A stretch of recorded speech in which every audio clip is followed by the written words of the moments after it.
சம்பவம் நடந்த அன்று மதியம் மூணாவது ஆள் ஒருத்தர் உள்ள இருந்தாங்கன்னு அடிச்சு சொல்றாங்க.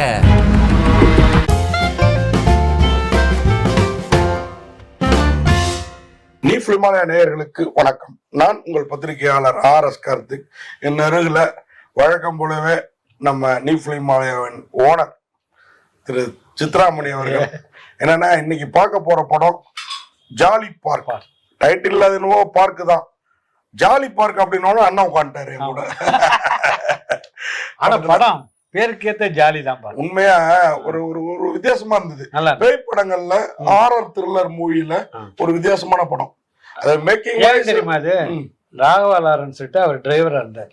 யாரு? இந்த டைரக்டர் வெங்கடேஷ் ஐஸ்டன் சொல்லியிருந்தாங்க. அதெல்லாம் அதுக்கு முன்னாடி ஃபர்ஸ்ட் அவர்கிட்ட தான் இருந்தார். அந்த பேய் படம் நடக்கும் போதெல்லாம் அந்த பேய் தான் அவருக்கு ஒட்டிக்கிச்சு.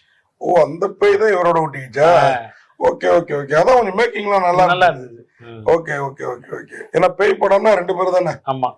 இப்போ வந்து சுந்தர்சி, இப்ப சந்தானமும் அந்த வரிசையில வந்தாரு. ஆனா வந்து எல்லாரையும் சொல்ல முடியாது.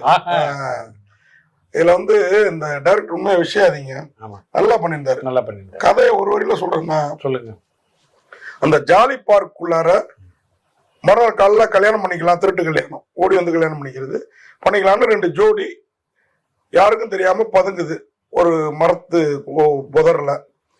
அவங்கள கண்டுபிடிச்சு ஒரு 4-5 பேர் கொண்ட கயவர்கள் அந்த பெண்ணை கற்பழித்து அந்த கணவனை அடிச்சே கொள்றாங்க. இதுக்கு வாட்ச்மேனும் உடந்தையா இருக்காப்புல, அந்த பார்க் வாட்ச்மேனும். ஏன் அப்படின்னா அந்த கொலையாளியில ஒருத்தன் அமைச்சரோட பையன். இந்த 2 பேரோட ஆவி இந்த குரூப்பை பழிவாங்க காத்துட்டு இருக்குது. இப்போ நம்ம ஹீரோவும் ஹீரோயினும் அந்த பார்க்குக்கு போறாங்க. அங்க அவங்க உடம்புல பூந்து இவங்கள பழிவாங்க துடிக்குது.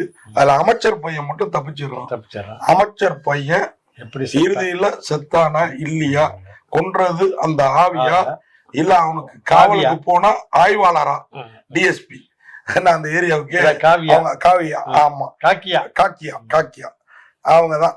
உண்மையா வேற லெவல்ல பண்ணியிருந்தாங்க. இந்த படத்துல நடிச்சிருக்கிற நடிகர் எல்லாம் தமன்குமார் உங்களுக்கு தெரியும். ஒரு நொடின்னு ஒரு வெற்றி படம் கொடுத்தாரு. 7 படம் பண்ணிட்டாரு. ஒரு நொடி அதுல கொஞ்சம் வெற்றி படம். எஸ்.ஏ. சந்திரசேகர் டைரக்ஷன்லாம் நடிச்சிருக்காரு. இந்த படம் நல்ல வெற்றி படம். அதுக்கப்புறம் தமன்குமார் கூட ஸ்வேதா டோரதி அப்படிங்கிற அந்த பெண்மணி நல்லா அழகா தமிழுக்கு புதுசா ஒரு ஹோம்லி குழுக்கு கிடைச்சிருக்குன்னு சொல்லலாம். தமிழ் சினிமாவுக்கு நல்லா பண்ணிருக்காங்க. இந்த படத்துல வில்லனாக யோகிராம் அவர் தான் நடிச்சிருக்காரு. வளர்ந்து வரும் வில்லன் நல்லா பண்ணிருக்காப்புல. அதான் அமைச்சர் பையன்.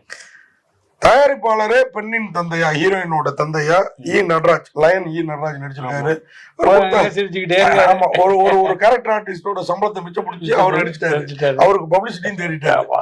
ஓகேங்களா? அவர் மட்டும் இல்ல, இணை தயாரிப்பாளர் என்ன ராசா, நான் ராசா, அவரும் ஒரு கேரக்டர். அவரு இதுல வந்து கவிஞரா நல்லா இருக்குங்க. பாட்டு எல்லாம் ஒரு நமக்கெல்லாம் ரொம்ப பிடிக்கும். நம்மள மத்தியத்துல ஆட்களுக்கு எல்லாம் என்னன்னா அவ்வளவு அழகா இருக்கு. அதே மாதிரி படத்துல வசனங்கள்லாம் டிஆர் திரும்பி பார்த்த மாதிரி இருக்கு. எதுகமையோட அசத்தி இருக்காப்புல. இந்த மாதிரி படத்துல நிறைய பிளஸ் பாயிண்ட் இருக்குது. ஆனாலும் சில இடங்கள் கொஞ்சம் அந்த பட்ஜெட்டுக்கு ஏற்ற மாதிரி பல்லளிக்கவும் செய்தது இல்லைன்னு சொல்றதுக்கு இல்ல. இன்னைக்கு வர்ற எவ்வளவோ கொடுமையான படங்களுக்கு மத்தியில இந்த படம் இவ்வளவு நல்லா இருக்கிறது உண்மையா பாராட்டு. அந்த பொண்ணு அந்த 2 பேருக்கும் சாமி ஓட்ட போவாங்கல்ல, ஆமா ஆமா, அந்த சீன்லாம் கொஞ்சம் நல்லா இருக்கும். புதுசா இருந்தது. அது மாதிரி இன்னும் நிறைய பேர் நடிச்சிருக்காங்க. பையனோட அம்மாவா ஹீரோ தமன்குமாரோட அம்மாவா ஜெயந்தி மாலா நல்லா பண்ணிருக்காங்க. அதே மாதிரி அந்த போலீஸ் கேரக்டர் ரஞ்சனா நாச்சியார், பாலாவோட அண்ணன் பொண்ணு, டைரக்டர் பாலாவோட அண்ணன் பொண்ணு அருமையா நடிச்சிருக்காங்க. அந்த மஃப்டி யூனிஃபார்ம் நல்ல பேச்சா, யூடியூப் பேச்சாளர், ஆஃப் இது காக்கி பேண்ட் மேல டிஷர்ட் சும்மா கம்முன்னு கிடக்க வச்சுட்டாங்க. நம்ம வேற லெவல்ல இருக்குது.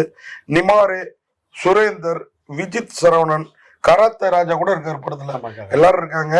என்ன ஒண்ணு, பிளாக் பாண்டி அவனோட காமெடி இந்த படத்துக்கு பெரிய பிளஸ். ரொம்ப நல்லா பண்ணிருக்காப்ல அந்த பையன். தமன்குமாருக்கு ஈடு கொடுத்து நல்ல காமெடியிலையும் அவரை கொண்டு வந்திருக்கிறாரு. பிளாக் பாண்டி நல்லா உதவும் உள்ளம் நல்லா பண்ணிருக்கிறாப்புல. இந்த படத்தை வந்து ஈகே முருகன் தான் இயக்கி இருக்கிறாரு. உண்மையாவே நல்லா இயக்கி இருக்கிறாருங்க. நீங்க சொன்ன மாதிரி அவர் லாரன்ஸ் டிரைவரா இருந்திருக்கலாம், வெங்கடேஷ் உதவியாளரா இருந்திருக்கலாம். என்னவா இருந்தாலும் நல்லா இயக்கங்கிறத ஒண்ணு கத்துக்கிட்டு வந்து பண்ணிருக்கிறாரு. நல்லா இருக்குது. அது மாதிரி அக்ஷயா மூவி மேக்கர் சார்பாக இந்த படத்தை வந்து நான் சொன்ன மாதிரி அந்த பொண்ணோட அப்பாவை நடிச்ச நடிச்சு. லயன் இ நடராஜ் தயாரித்து இருக்கிறாரு. இது ஒரு தயாரிக்கிற முதல் படம். இந்த படம் கொஞ்சம் சுமாரா வெற்றி பெற்றுச்சுன்னு வச்சுக்கீங்களேன். கண்டிப்பா வெற்றி பெறதுக்கான எலிமெண்ட்ஸ் தான் இருக்கு. அடுத்தடுத்து படங்கள் எடுப்பாரு. தமிழ் சினிமா தொழிலாளர்கள் வாழ்வாங்க. தமிழ் சினிமா ரசிகர்களுக்கு நல்ல நல்ல படங்கள் கிடைக்கும். அண்ணாமலையார் பாத்துக்குவாரு. ஆமா, ஏன்னா அந்த ஊர் தானே அவரு. அப்படியே திருவண்ணாமலையா பாண்டியன் குப்பனோட ஒளிப்பதிவும் சரி, இசை ஹமாரா சிவி அவரோட இசையும் சரி, இசையும் நல்லா குரு சூர்யாவோட படத்தொகுப்பும் சரி, அது மாதிரி ராபர்ட் மாஸ்டரோட டான்ஸ் அவரும் ஒரு சீன் வராரு. ஆமா, ஒரு டான்ஸ்ல வராரு. வேற லெவல்ல இருக்கு. ஒரு குத்தாட்டம் இருக்குது மெயினா. செமையா இருந்தது. கரெக்டா 2 பேரும் ஒரே டைம்ல சொல்றோம். ஆமா, ஸ்டென்ஸ் ஹரியோட ஸ்டென்ஸும் இன்னும் குறை சொல்ற மாதிரி. மொத்தத்துல இந்த பார்க் படம் ஓடுற திரையரங்குகள்ல உங்களோட பைக்கையோ காரையோ பார்க் பண்ணிட்டு போய் படத்தை பாருங்க.